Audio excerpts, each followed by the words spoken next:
আসসালামু আলাইকুম প্রিয় দর্শক, জাতীয় নাগরিক পার্টি এনসিপি থেকে তাদের একজন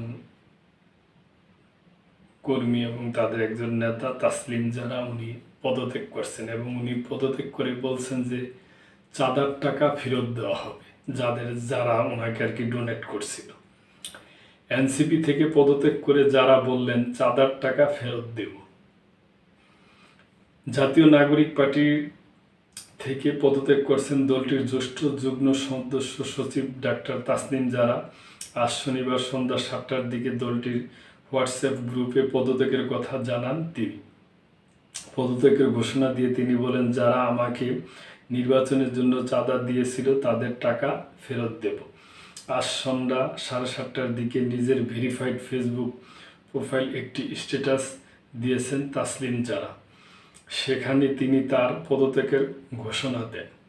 জারার স্বামী খালেদ সাইফুল্লাহ এনসিপির যুগ্ম আহ্বায়ক, তিনিও দলটি থেকে পদত্যাগ করবেন বলে জানা গেছে।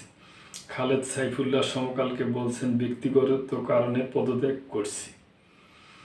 তবে এনসিপি সূত্রে জানা গেছে, জামাত ইসলামীর সঙ্গে নির্বাচনী জোট করায় অসন্তোষ তাসলিম যারা পদত্যাগ করছেন। তাকে ঢাকার 9 আসনে জোটের প্রার্থী করার কথা ছিল। যারা পদত্যাগ করায় হুমায়রা নূরকে ওই আসনে এনসিপির প্রার্থী করা হতে পারে বলে জানা গেছে। তবে হুমায়রা নূরকে জামায়াত এই আসন ছাড়বে কিনা নিশ্চিত নয়। এনসিপির জ্যেষ্ঠ নারী নেতাদের অধিকাংশ জামাত সহ ধর্মভিত্তিক দলগুলোর সঙ্গে জোটের বিরুদ্ধে।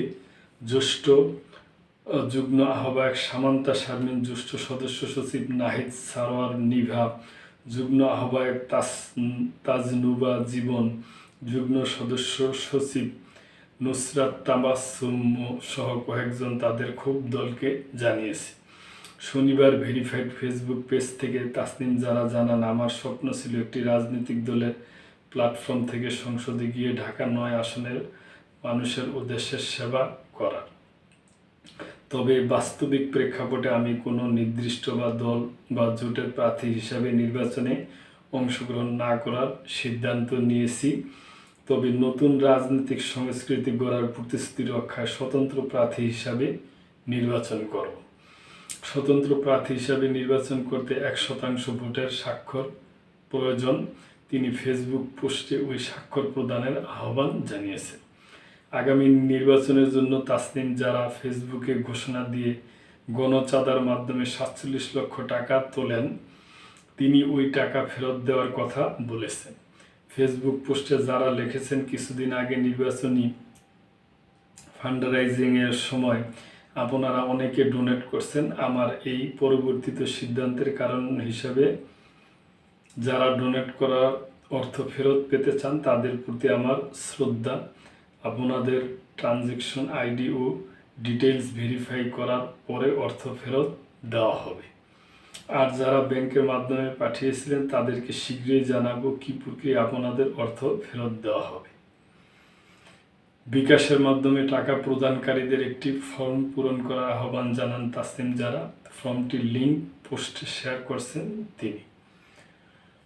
তো প্রিয় দর্শক, এ ব্যাপারে আপনাদের কোনো মন্তব্য থাকলে অবশ্যই করবেন এবং লাইক, কমেন্ট, শেয়ার করে সাবস্ক্রাইব করে মেম্বারশিপ নিয়ে আমাদের পাশেই থাকবে। আল্লাহ হাফেজ।